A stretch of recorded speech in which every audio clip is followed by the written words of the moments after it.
Magandang tanghali po. Oras na para sa maiinit na balita.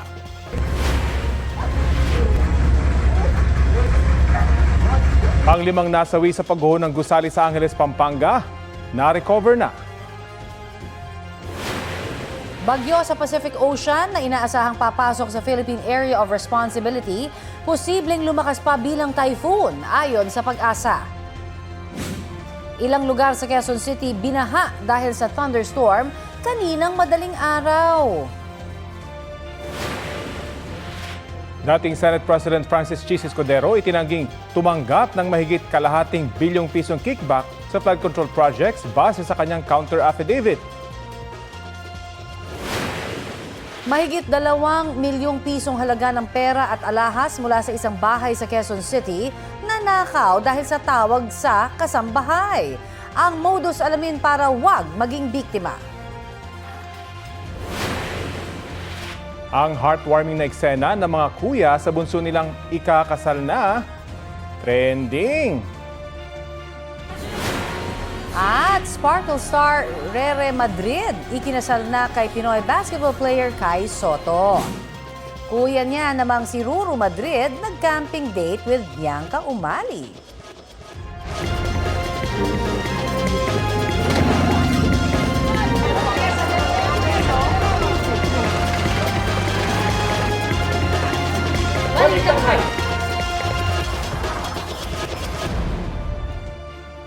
Wala pang bagyo sa loob ng ating bansa pero binaha ang ilang lugar.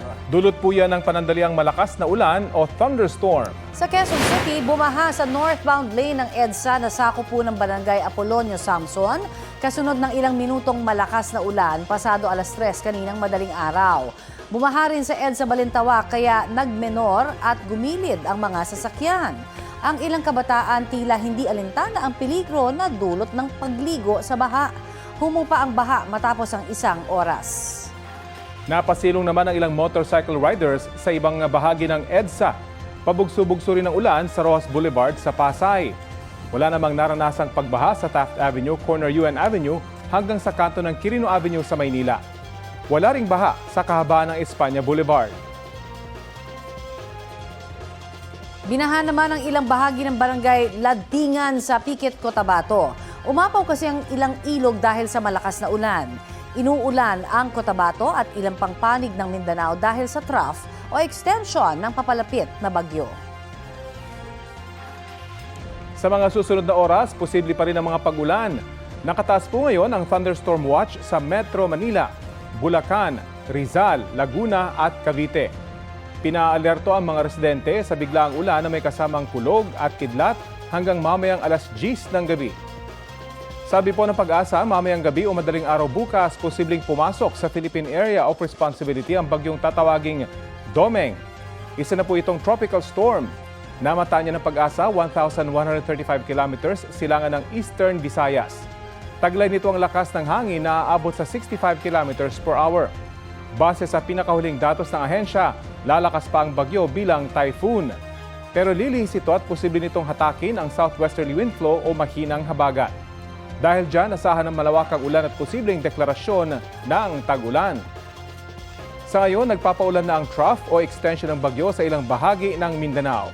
Southwesterly wind flow naman ang nakaapekto sa Western Visayas, Negros Island Region, Zamboanga Peninsula, Soc-Sargen, Barm, Llano del Norte, Misamis Occidental at Palawan. Sa kabila ng ulan, posible pa rin pumalo sa danger level na 47 degrees Celsius ang heat index sa Cavite City, 46 degrees Celsius sa Tuguegarao, Cagayan at San Ildefonso, Bulacan, 45 degrees Celsius naman sa Lawag, Ilocos Norte, Dagupan, Pangasinan, Apari, Cagayan, Kasiguran, Aurora, Kamiling, Tarlac, Tanawan, Batangas at sa Borongan, Eastern Samar. 44 degrees Celsius naman ang posibleng heat index sa Pasay City at sa 12 iba pang lugar sa bansa. 43 degrees Celsius naman sa Batac, Ilocos Norte at sa 19 na iba pang lugar. 42 degrees Celsius ang posibleng heat index dito sa Quezon City at Siam na iba pang lugar sa bansa. Extreme caution level na 41 degrees Celsius ang posibleng heat index sa Basco, Batanes at sa 7 iba pang lugar. Habang 40 degrees Celsius naman sa Indang, Cavite, Puerto Princesa at Aborlan sa Palawan, Zamboanga City at sa Davao City. 5 ang huling bilang ng mga kumpirmadong nasawi sa pagguho ng ginagawang gusali sa Angeles, Pampanga. Natunton kaninang umaga ang kinaroroonan ng nasawi sa tulong ng K9 unit. Balitang hatid ni Bea Pinlac. Iniikot ng K9 unit ang gumuhong gusali sa Barangay Balibago, Angeles, Pampanga, pasado alas 6 kagabi. Maya-maya, tumigil ito sa isang bahagi ng guho at tumahol. Hudyat na posibleng may katawan na natabunan ng malalaking tipak ng debris. Nakadetect po yung K9 dog, no, na isang human body. Hindi siya ganon kadali kasi napapailalim pa siya ng malalaking debris. Meron pa tayong mga ginamit na shoring na ginawa para maging stable yung paglalabasan sa kanya. Kapag nailabas po sila ng ating mga bumbero doon sa collapse sites, ay ita-turn over po namin sila sa ating mga taga-DOH para alamin po ang pagkakakilanlan bago po ito tuluyang dalhin sa nearest na punerarya. Mag-aalas 8 kaninang umaga nang makuha ang katawan ng lalaki na wala ng buhay. Ito na ang ikalimang nasawi sa pagguho. Ayon sa LGU, makatutulong ang cellphone na na-recover ng mga otoridad para kilalanin ang bangkay. Ibinalik sa search and rescue ang operasyon sa gumuhong gusali. Iniutos yan ni Interior Secretary John Vic Remulla nang bumisita siya sa Ground Zero kahapon. Posibleng may mailigtas pa raw sa 16 na pinaniniwala ang naipit sa guho. There have been instances kasi na 2 weeks after nahanap pa rin, katulad sa nangyari sa Baguio. So for me, I would rather consider it a search and rescue. Tuloy-tuloy ang 24 oras na operasyon ng mga otoridad sa gumuhong gusali. Habang patuloy tayong nagtatanggal ng mga debris ay kasabay po ang pag-recover natin ng mga katawan ng biktima. We are not losing hope na yun nga po sana ay magkaroon talaga ng miracle na mayroon pa tayong ma-retrieve na mayroon tayong matagpuan na buhay na biktima. Ayon sa Angeles City LGU, hindi pa humaharap sa kanila ang mga kinatawan ng may-ari ng kumpanyang Golden Years Construction and Steelwork Corporation. Tiniyak ni Remulla na hindi nito matatakasan ang pananagutan. We will issue a subpoena and we will put a hold order sa airport para mag-report sila. Posible raw silang maharap sa patong-patong na reklamong kriminal, sibil at paglabag sa labor code. Ang pagkukulang dito ay hindi dapat nagkaroon ng tulugan doon sa construction site mismo. Dapat may barracks. Pangalawa, hindi dapat kasama yung pamilya. Ang sinabi sa akin ni Mayor, meron daw ibang report na may kasamang pamilya sa loob. Hindi kasama dapat yon. Sa huling tala ng mga otoridad, humigit kumulang 15 pa ang hinahanap. Bea Pinlac, nagbabalita para sa GMA News. Mainit na balita, naisilbi na sa abogado ni Senador Ronald Bato de la Rosa ang utos para bawiin ang lisensya ng senador para sa pagmamayari ng mga armas. Kinumpirma yan ng PNP Police Regional Police 11. Kasunod dito ng revocation order na inilabas ng PNP Firearms and Explosives Office. Ayon sa pulisya, nagsabi ang abogado ni De La Rosa na tatalakayin niya ito sa kanyang kliyente. Patuloy raw silang nakikipag-ugnayan sa Regional Civil Security Unit 11 ng pulisya. Nauna lang sinabi ng National Bureau of Investigation ay tinuturing nilang armed and dangerous si De La Rosa na wanted ng International Criminal Court. Bago may silbi ang utos, nagsabi na ang kampo ni De La Rosa na walang batayan para i-revoke ang firearms license ng senador dahil batay-an nila sa batas ay i-revoke lang ang lisensya kung may conviction at court order na laban sa isang akusado.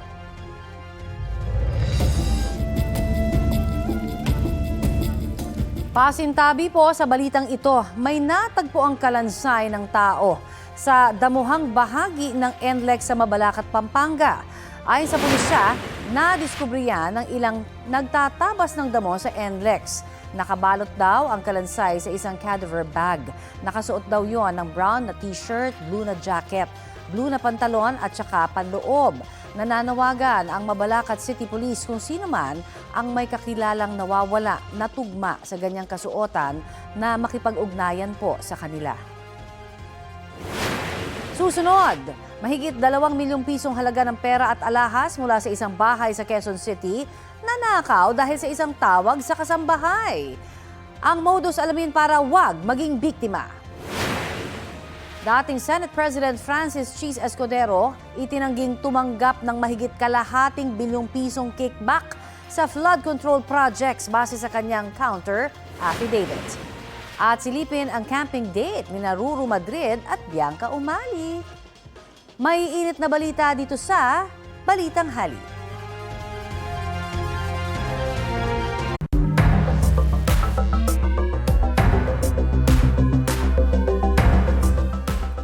Mga kapuso, huwag basta-basta magtitiwala sa mga nakakausap sa telepono o online para huwag maging biktima ng panloloko. Sa Quezon City, isang kasambahay ang nakakulong ngayon at inimbestigahan matapos niyang kunin at ibigay sa ibang tao ang mahigit 2 milyong pisong cash at alahas mula sa kanyang amo. Ang paliwanag niya, sinunod nila ang utos ng tumawag na kaboses daw ng kanyang amo. Balitang hatid ni James Agustin. Kuha ang video na ito sa labas ng gate ng isang subdivision sa Barangay Bagong Bayan, Quezon City hapon nitong Martes. Ang babaeng kasambahay makikitang may iniabot na paper bag sa isang lalaki. Inihatid pa niya sa motorsiklo ang lalaki. Nang makaalis, naglakad papasok sa subdivision ng kasambahay. Ang laman pala ng paper bag, mga pera at alahas na ninakaw umano ng kasambahay sa bahay ng kanyang amo. Ayon sa pulisya, nasa bakasyon ng amo ng kasambahay noong mga oras na yun. Base sa investigasyon namin, pinasok niya yung kwarto ng kanyang amo. Dinistrang kanya yung mga drawers kung saan doon niya kinuha yung mga pera at alahas. Pinipigilan siya na huwag gawin yun. At ang ginawa niya, nag-lock siya ng pinto. Hanggang sa yung isang kasambahay niya bumalik muna sa kwarto nila. Na lingid sa kanya, lumabas pala itong suspect.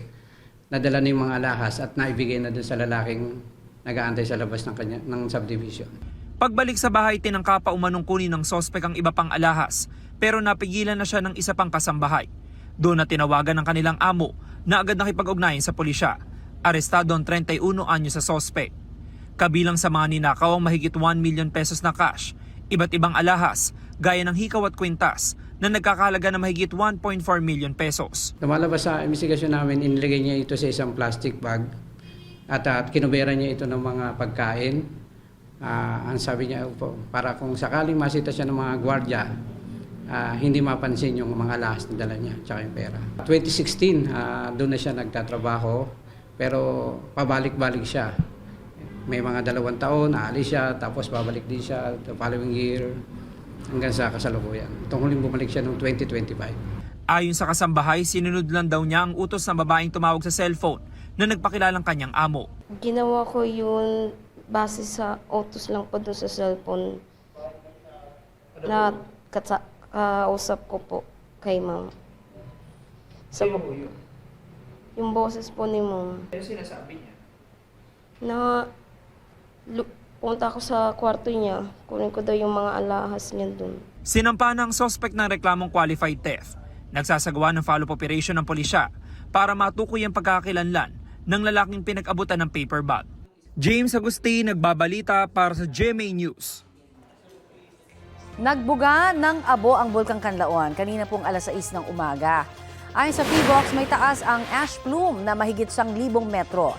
Sa nakalipas naman na 24 oras na monitoring ng ahensya, nagbuga ng abo ang bulkan na tumagal ng 17 minuto. Nakapagtala rin po ito ng 18 volcanic earthquakes at nagbuga ng halos 500 toneladang asupre o sulfur dioxide.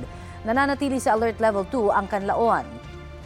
Ipinagbabawal ang pagpasok ni Numan sa itinakdang 4-kilometer radius permanent danger zone.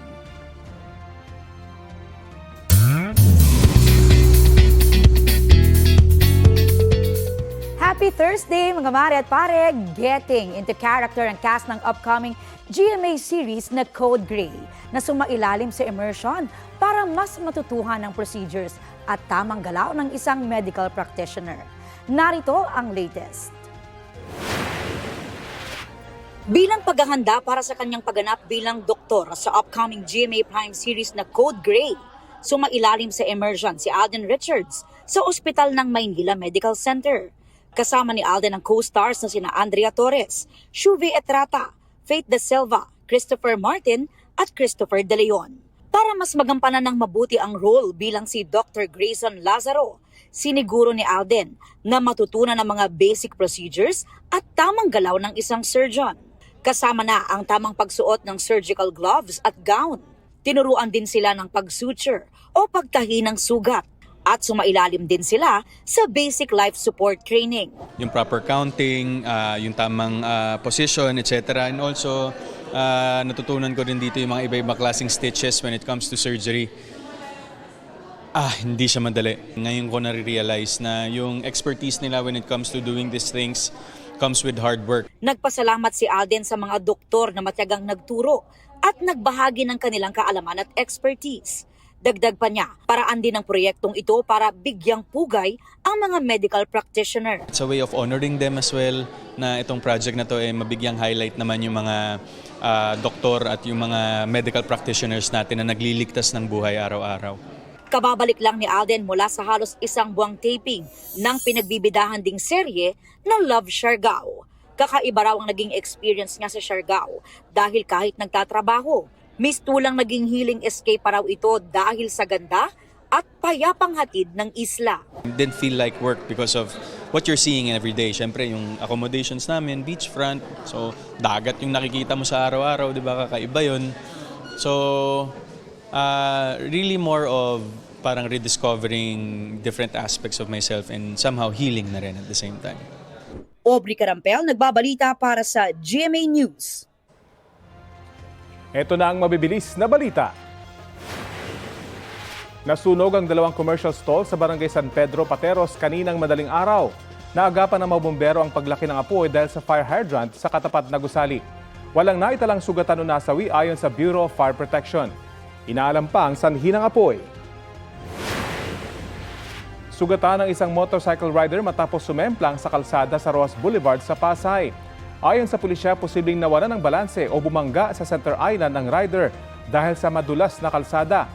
Dahil sa insidente, bumagal ang daloy ng trapiko sa lugar. Ang ilang motorista napilitang dumaan sa service road. Wala namang ibang nadamay sa insidente.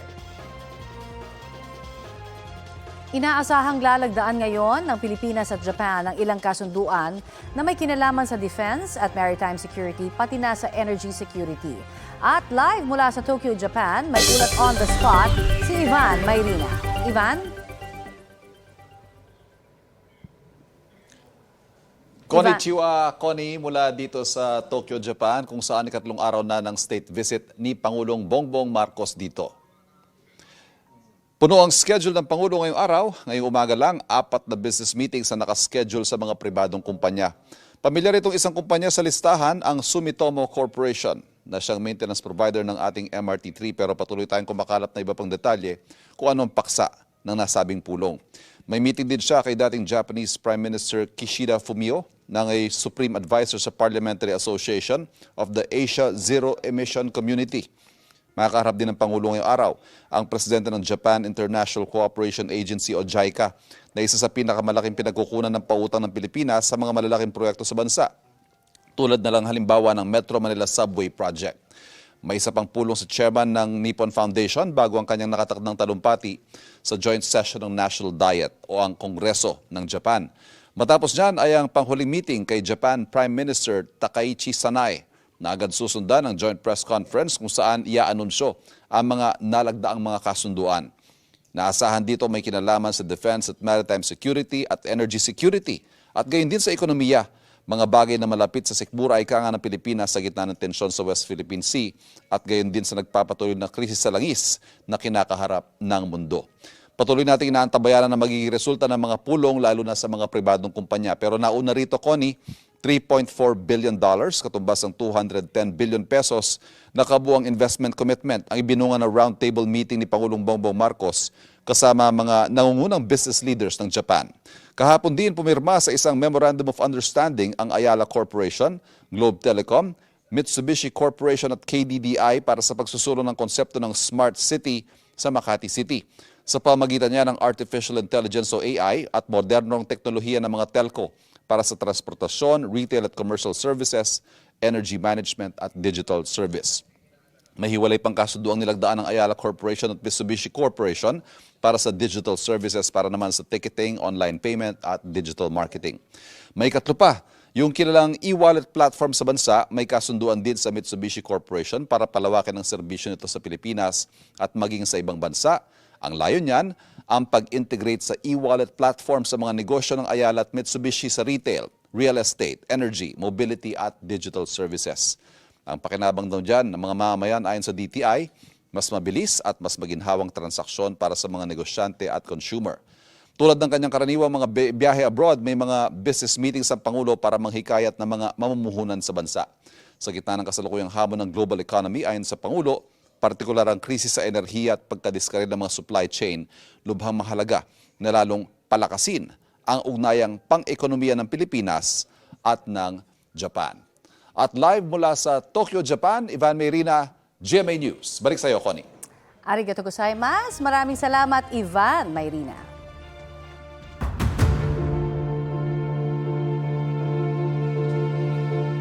Itinanggi ni dating Senate President Francis Chis Escudero na nakakuha siya ng mahigit 500 million pesos na kickback mula sa flood control projects. Batayan sa kopya ng kanyang counter affidavit na eksklusibong nakuha ng GMA News. Balitang hatid ni Joseph Morong.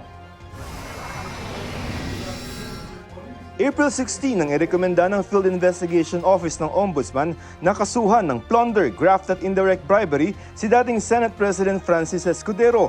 Base sa reklamo, nagkamal umano si Escudero ng lampas kalahating bilyong piso galing sa mga umano'y maanumalyang flood control project.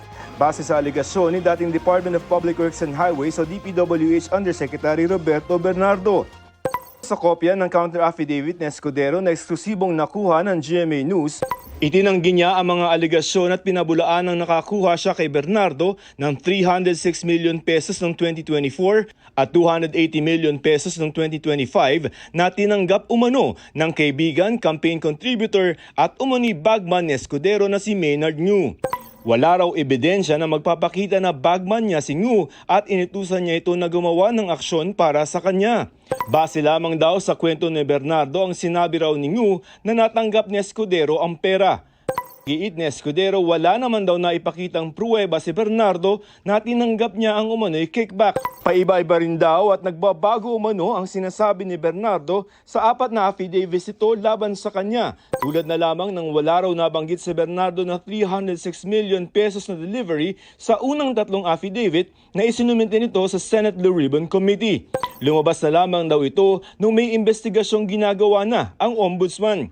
Hiniling ni Escudero sa Ombudsman na huwag bigyan ng immunity o gawing state witness si Bernardo at iba pang testigo laban sa kanya dahil kung may master plunderer tulad ng sinasabi ng reklamo, hindi raw siya ito kundi si Bernardo. Si Bernardo raw ang most guilty sa mga individual na dawit sa flood control project.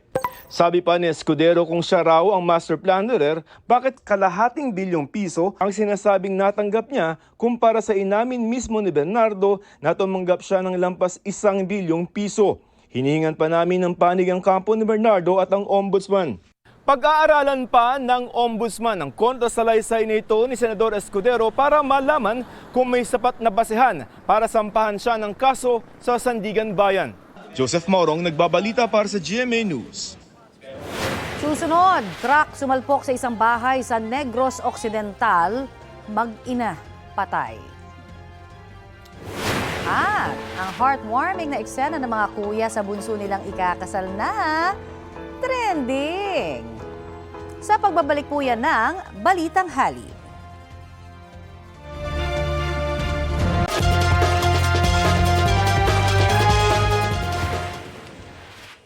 Nagdire-diretso at bumangga sa poste ang motorsiklong yan sa National Highway sa Barangay Bangal at Talisay, Batangas.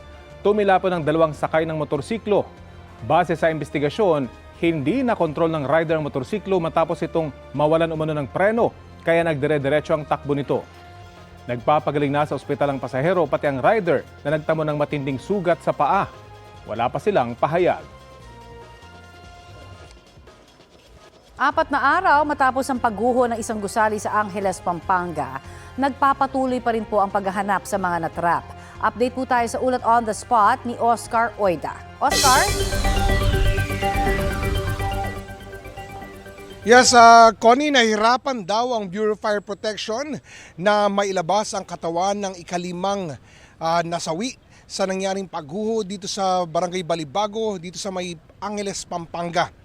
Ayon sa BFP, napailalim daw ang biktima sa malaking tipak ng debris.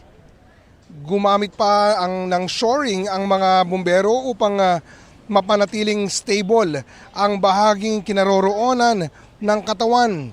Paliwanag naman ng BFP, hindi maaaring madaliin ang operasyon at hindi rin pwedeng gamitan agad ng backhoe dahil sinisikap nilang mapanatiling buo ang mga katawan ng mga biktima nang sa ganoy madaling makilala ng kanilang pamilya. Sa kabila nito, tinitiyak ng mga otoridad na magpapatuloy ang search and rescue operations. Umaasa rin sila na may posibilidad pa na mayroon pang mga makukuhang buhay sa ilalim ng gumuhong gusali. Samantala, Connie, mula kanina ay tuloy-tuloy ang dating ng mga iba't ibang grupo na nais magpahatid ng tulong dito, mga pagkain at tubig sa mga nagsasagawa ng rescue operation. Connie? Maraming salamat, Oscar Oida. Hindi nakita si Senador Ronald Bato de la Rosa sa ilang lugar na pinuntahan ng mga otoridad kahapon. Humingi naman ng pasensya ang misis ni de la Rosa sa mga posibleng maabala dahil sa paghahanap sa kanyang mister. Balita hatid ni JP Soriano. Sunod-sunod na dumating ang mga sasakyan ng PNP, CIDG at NBI sa isang subdivision sa Barangay Balibago, Angeles, Pampanga. Bumaba ang mga tauhan ng CIDG at nilapitan nito ang isang bahay. At pagdating nga po ng NBI at CIDG, agad sila nagpunta sa property na ito, nakipag-coordinate sa purok leader at ang hinahanap daw nila isang Virgilio Carino na ayon po sa homeowners ay kamag-anak di umano ni Senator Robin Padilla. Ang hinahanap daw po nila sa pagpunta nila dito si Senator Ronald Bato de la Rosa. Ayon sa aking source, nakatanggap ng impormasyon ng mga otoridad na narito si de la Rosa May 26. Bitbit ng NBI at CIDG ang arrest warrant para kay De La Rosa mula sa International Criminal Court o ICC. Sinamahan sila ng purok leader na may access sa bahay, kabilang sa mga sinilip ang kusina. Wala namang katao-tao dito po talaga, sir. Pati ang silid na may kama, pero bigong matagpuan si De La Rosa. Nag-search lang po kung nandito po si Senador Bato. Sabi ko po, walang bato talaga po dito na nakatira kasi hindi naman po siya taga rito. Hinanap din si De La Rosa sa katabing bahay na pagmamay-ari rin umano ni Carino at may ibang umuupa. Tapos pagbukas ko, sabi ko, anong meron? Tapos yun nga, hinahanap nila si Senador Bato. Sabi ko ba, malay ko rin. Hinahanap din umano si Carino at ang isang itim na pick-up na namataan umano sa Senado noong araw na umalis si De La Rosa. Tinanong ko po, bakit po hinahanap nila yung pick-up na nakapangalan sa Virgilio Carino. Sabi nila kasi hinahanap po nila si Senator Bato. Ayon sa Homeowners Association ng Subdivision, well-coordinated sa kanila ang operasyon ng CIDG at NBI. Sabi niya, meron po kaming pinapaulap dito. May subject of the warrant, so isi-serve namin. Mga taga-CIDG kami at taga-NBI. Bukod dito, kasabay ring hinanap si De La Rosa sa Parañaque at Bulacan ayon sa hepe ng CIDG. Katuwang nila ang NBI. Meron po talagang mga identified areas na according to mga reports sa amin na nandun doon si Senator Bato. Wala pa naman po talagang nag-positive doon sa mga lugar natin pinuntahan. Natukoy rin daw nila ang mga posibleng koneksyon ni De La Rosa tulad halimbawa ng ginalugad na bahay sa Pampanga. Parang kamag-anak ko yata ni Senador Robin Padilla yung pinuntahan niyo pong isa sa mga bahay? Tama po yun dahil doon po sa identification ng mga sasakyan na lumabas po na yung sasakyan ay present po during doon po sa time na nawala po si Senator Bato de la Rosa. Sinusubukan pa rin ng GMA News na makuha ang panig ni Senador Padilla at Carino. Bantay sarado rin ang Davao City Police sa mga ari-arian ni De La Rosa sa lungsod. Nag-instructa sa ato ang 19 police station commanders and also sa mga heads of offices sa ato ang support units nga ato ang pagmonitor sa maong nga presensya sa ato ang Senator Bato, ma'am. Ang amo lang yun is monitoring sa iyahang tanan nga properties diri sa ato ang area of responsibility. Sa isa namang online post, humingi ng pasensya ang asawa ni De La Rosa sa mga kaibigan, kamag-anak o kakilala na baka aniya sunod na pasukin at sabihan na hindi na kailangan ng isang search warrant. Huling namataan si De La Rosa noong madaling araw ng May 14, kasama niya si Senator Padilla. Nakuha na ng CCTV ang sabay na pagsakay nila sa isang sasakyan paalis ng Senado. JP Soriano, nagbabalita para sa GMA News.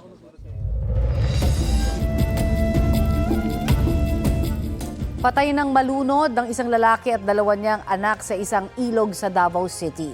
Nakunan pa sa video ang pagligo na mag-aama sa ilog hapon nitong Martes. Base sa investigasyon, bigla na lang rumagasa ang tubig mula sa bundok kaya naanod ang mag-aama. Kinahapunan ay natagpuan po ang katawan ng 4 na taong gulang na bata. Kahapon, Miyerkules ng umaga nang makita naman ang bangkay ng ama at isa pang batang edad 8. Ayon sa Barangay Disaster Risk Reduction and Management Council, hindi umuulan noon sa lugar kung saan naliligo ang mga biktima. Pero malakas ang agos ng tubig mula sa itaas ng bundok. Maghihigpit na raw ang mga otoridad sa pag-monitor sa ilog para wala nang maligo roon. Sinusubukan pang kunan ng pahayag ang kaanak ng mag-aama. Patay ang isang babae at kanyang anak matapos salpukin ng truck ang kanilang bahay sa Don Salvador Benedicto, Negros Occidental. Sa investigasyon ng pulisya, nagkaaberya ang preno ng truck at dumiretso sa bahay ng mga biktima sa barangay Pandanon. Ayon sa isang kaanak, katatapos lang mananghalian ng mag-ina at naglalaro noon ang isang taong gulang na bata. Sugatan din ang 5 iba pang kaanak na nagkataong nasa loob ng bahay. Hinihintay pa ng pulisya ang desisyon ng pamilya kung magsasampa ng reklamo laban sa driver na pansamantalang pinalaya. Sinusubukan pa silang makuhanan ng pahayag.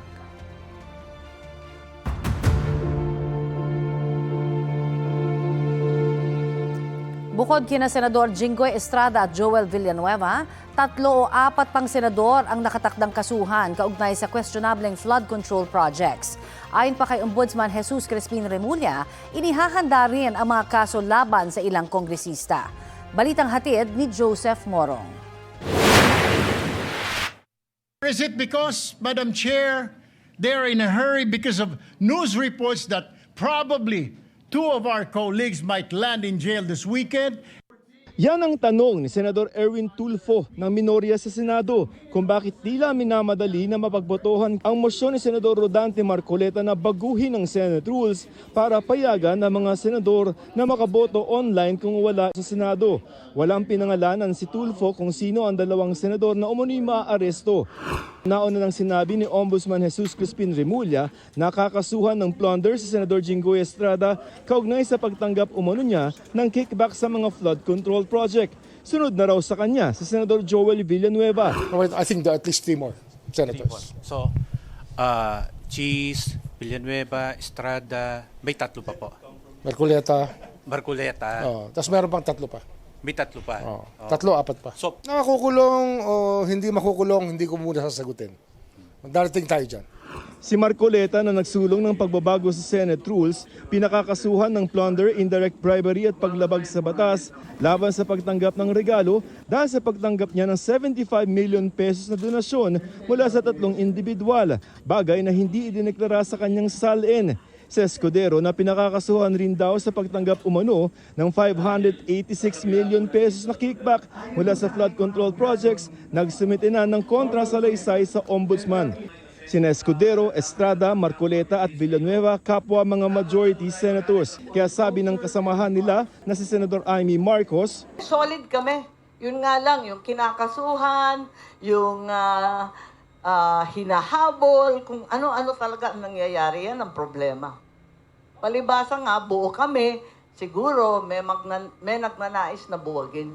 Maraming nagtetext sa amin, taga DOJ, taga OMB, na sinasabi na kaming lahat, yung 13, nagki-case build up na raw. Hindi. Ano yan? Ang trabaho ng ombudsman, lahat eh. Ayon kay Rimulya, may kakasuhan din silang mga congressman. Nauna nang sinabi ni Rimulya na naghahanda na rin sila na sampahan ng reklamong plunder si dating House Speaker Martin Romualdez. Joseph Maurong, nagbabalita para sa GMA News. Susunod, hulikam sa Lao, pagligtas sa mga natrap sa kuweba ng halos 1 linggo. Huwag bibitiw dito sa Balitang Hali.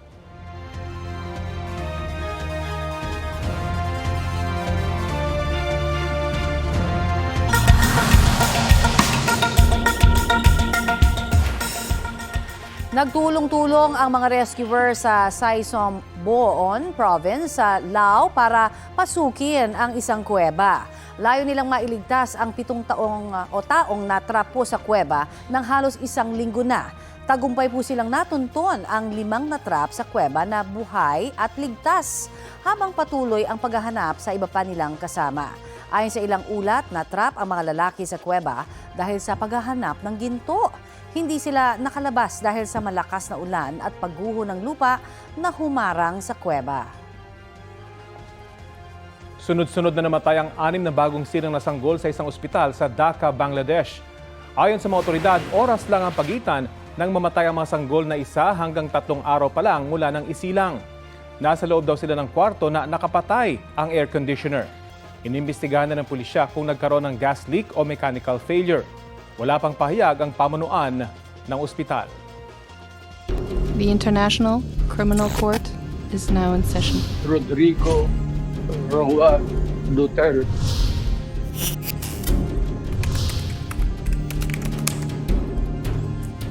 Sa November 30, sisimulan ang paglilitis sa kasong Crimes Against Humanity laban kay dating Pangulong Rodrigo Duterte sa International Criminal Court. Batay po ito sa mga tinalakay sa unang status conference sa Trial Chamber 3 ng ICC. Sabi ni Presiding Judge Joanna Corner, kailangang mabilis at efficient ang paglilitis bilang konsiderasyon sa kalagayan ng dating Pangulo na 81 years old na. 5 araw kada linggo ang paglilitis hanggang magkaroon ng judicial recess o break ang ICC sa Christmas holidays. Pwede pa raw mabago ang schedule depende sa resulta ng bagong pagsusuri sa kakayahan ni Duterte na humarap sa paglilitis. Ang nauna kasing examination kay Duterte ay para lang sa kakayahan niyang humarap sa confirmation of charges hearing. Pinabibilisan naman sa ICC Registry ang paghahanap sa interpreters para sa paglilitis, lalo na't malaki ang interes ng mga Pilipino sa kaso. Ang susunod na status conferences ay itinakda sa June 23 at July 14. Bagamat umuusad ang kaso kaugnay sa kasong war on drugs, nananatili raw ang takot sa mga pamilya ng mga biktima ng extrajudicial killings. Kaya binuo ng isang grupo ng mga sibilyan ang isang komisyon para tulungan silang maghilom. Ang mainit na balita hatid ni Mark Salazar. Para hindi mabaon sa limot ang mga karahasang nangyari sa madugong drug war ng Duterte administration, binuo ang EJK Truth Commission. Isang lupon na pinamumunuan ng mga sibilyan para idokumento daw ang katotohanan sa likod ng mga extrajudicial killings. Ayon sa chairman nitong si Attorney Raul Pangalangan, ang mga biktima ang sentro sa pagsasalaysay ng mga kwento. Ang bago pong approach is that yung dati po kasi yung mga biktima are just passive recipients of justice. Papakinggan lang sila pag meron silang testimony as about the crime. Pero the whole process is a game of lawyers and judges. The victims should have an active part in the justice process. And their telling the story is part of the justice that they are claiming for themselves. For their story to be recorded for history. Ayon sa isang commissioner ng grupo na si Dr. Al Fuerte, sentro sa kanilang misyon ang makamit ang hustisyang may mananagot at magbabayad pero may paghilom din sa mga pamilya ng biktima. The country has actually been wounded. The country has also actually been fragmented. So we hope and pray that this Truth and Reconciliation Commission will somehow facilitate not just the healing of the families who are still grieving, but also for the communities that also suffered. Kasama rin sa 5-member commission sina forensics expert Dr. Raquel Fortun, Father Daniel Pilario at Carlos Conde.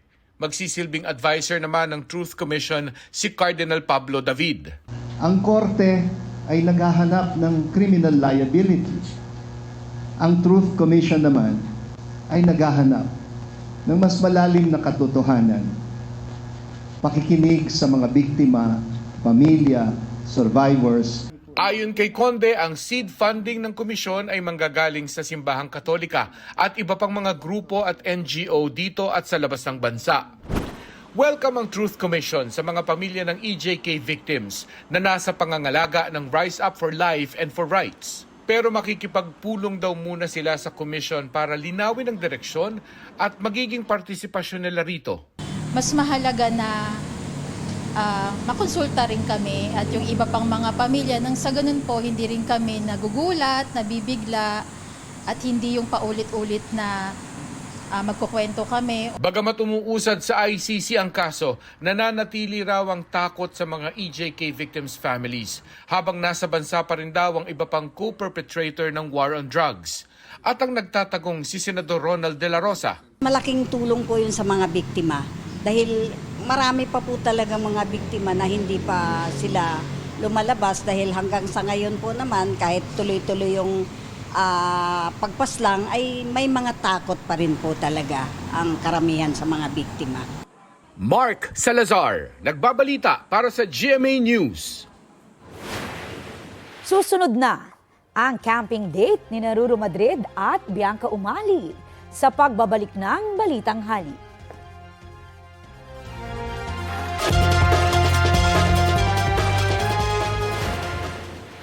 Hulikam sa Antipolo Rizal, isang motorsiklo ang nadulas sa pakurubang bahagi ng Sumulong Highway hanggang sa sumalpok ito sa kasalubong na AUV. Dinala ng mga responding rescuers sa ospital ang binatang rider ng motor pero idineklara siyang dead on arrival. Wasak naman ang kanyang motor habang may pinsala rin ang sasakyang nasalpok nito. Nagkaaregluhan na ang kampo ng biktima at ng driver ng AUV.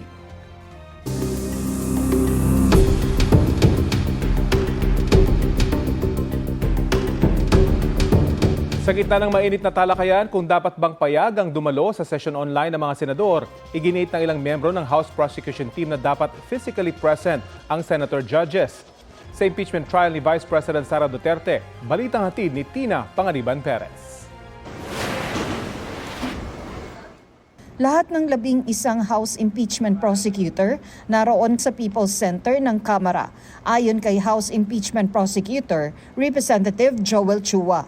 Nagsagawa sila ng isang mock trial o simulation kung paano ilalatag ang kaso laban kay Vice President Sara Duterte sa harap ng mga senator judge. Parang ina-approximate namin ano ba talaga paano ba magtatalakay, ano ba ang trial, different from a regular courtroom, but more appropriate to an impeachment process. Parang mas ganun yung tinatalakay, pinag-aaralan namin. Pero pinag-aaralan din namin ng mga rules and evidence, pinag-aaralan namin ng yung how do you talk to the court. May ilang private prosecutor na tumulong sa kanila. May mga inimbita kami na pwedeng mag-assist sa amin, but mainly nandiyan si Kong Shell at mga kasama niya para mag-guide kami. At sa gitna ng mga hakbang ng majority senators na baguhin ang kanilang rules para payagan ang teleconferencing para makaparticipate pa rin ang mga senador kahit wala sa plenaryo, nanindigan ang ilang miyembro ng House Prosecution Panel na sa Senate impeachment trial dapat physically present ang mga senator judge. Sa iba namang mga rules kasi din ay inaalaw na din ang ganitong forms. No? Pero ibig sabihin ng assumption ay hindi ito yung sobrang sensitibong kaso na kailangan nakikita mo yung testigo, kailangan na evaluate, may pagkakataon din ang judges na magtanong para sa kanilang sariling pag-unawa. You need to be physically present to appreciate the evidence. You need to be physically present to appreciate hindi lang yung direct answer to questions pero even yung nonverbal language, yung kanyang gestures na sa punot dulo bubuo ng mas complete picture sa senator judges tutulong sa kanilang sa discretion. Isa sa mga dapat na ginagawa ng Senator Judge ay obserbahan ang mga testigo sa kanilang mga demeanor kung paano sila sasagot. Dahil dito makikita kung sila ay ang testigo ay nagsisinungaling o hindi. Tina Panganiban Perez, nagbabalita para sa GMA News. Weather update po tayo ngayong may bagyong posibleng pumasok sa Philippine Area of Responsibility. Makakausap po natin si Pag-asa Weather Specialist Charmaine Varilla. Welcome po sa Balitang Hali. Yes, magandang hapon Ma'am Connie, maging sa lahat po ng ating mga tipanig. At sa ngayon po, yung bagyo sa labas ng ating Philippine Area of Responsibility na may international name na Tropical Storm Jangmi ay huling namataan sa layong 1,135 kilometers silangan ng Eastern Visayas. Sa ngayon, kumikilos ngayon ng pahilaga-hilagang kanluran at may taglay na lakas ng hangin na umaabot ng 65 kilometers per hour malapit sa sentro at pagbugso na maabot hanggang 80 kilometers per hour. At inaasahan na nga natin na maaaring pumasok yan sa loob ng ating PAR mamayang gabi o bukas ng madaling araw. Pagkapasok nga ng PAR, papangalanan natin yan na si Bagyong Domeng. At inaasahan nga na habang nandito yan sa may silangang bahagi ng karagatan ng ating bansa ay maaari pa yang lumakas at umabot ng typhoon category habang kumikilos pahilagang kanluran o northwestward hanggang Hilaga. Bagamat mababa naman yung chance nito na maging isang ganap na bagyo, inaasahan natin na by weekend maaari itong patuloy na humatak ng southwest monsoon na kung saan maaaring magdulot ng malalakas na mga pag-ulan dito sa may bahagi ng Mindanao, Visayas at mangilan-ngilang bahagi ng Luzon. Kaya patuloy tayong mantabi sa pag-asa hinggil nga sa mga possible developments ng binabantayan nating bagyo. So far for today, ang nakaka-apekto po dito sa may Palawan at western section ng Visayas at Mindanao ay yung southwesterly wind flow. Ito yung paunang hangin bago mag-southwest monsoon at nagdudulot yan ng maulap na kalangitan, kalat-kalat na mga pag-ulan, pagkilat at pagkulog sa may western Visayas, Negros Island Region, Zamboanga Peninsula, Soc Sargent Barm, Lanao del Norte, Misamis Occidental, Palawan. Samantalang yung trough nga nitong bagyo sa labas natin ay nakaka-apekto sa buong Mindanao at dito naman sa buong Metro Manila, asahan namang natin chance ng mga pulo-pulo at panandali ang mga pag-ulan, pagkilat at pagkulog. At yan po ating latest mula dito sa Pag-asa. Charmaine Varilla, nag-uulat. Ma'am Charmaine, sa atin pong nakikita ngayon na ito ho ba ay may kasunod ng bagyo? Base po sa ating mga model, may isang posibilidad na posibleng mamuo dito naman sa may kanlurang bahagi po ng ating bansa. At posible nga yan, pagkalabas nitong ating binabantayan na bagyo by Monday, maaari iyang muling pumasok sa loob ng ating Philippine Area of Responsibility. Pero sa ngayon ay hindi pa naman po natin nakikita na namumuo po yan, more on models pala yung pinapakita. Kaya minomonitor pa po natin sa satellite po natin. Okay, marami pong salamat sa inyo pong ibinahagi sa aming impormasyon na yan. Yes po, maraming salamat. Yan po naman si Ms. Charmaine Varilla, ang ating weather specialist mula sa Pag-asa.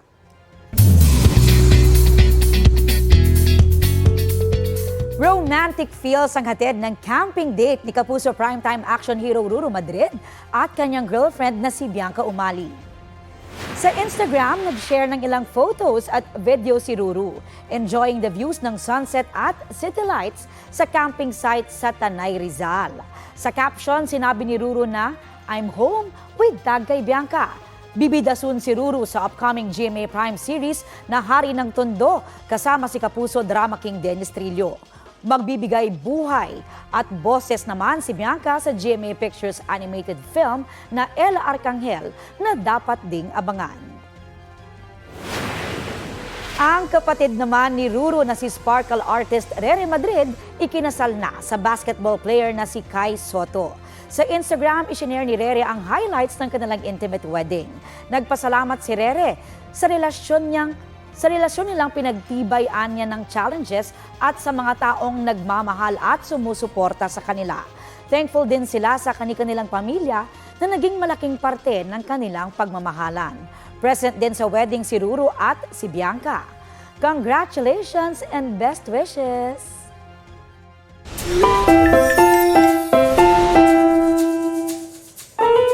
Hanggang sa altar, prinsesa ang turing sa unika-iha ng isang pamilya sa Baliwag, Bulacan. Ang grand entrance niya as bride naging extra special. May sweet na pakulo kasi ang kanyang mga bro.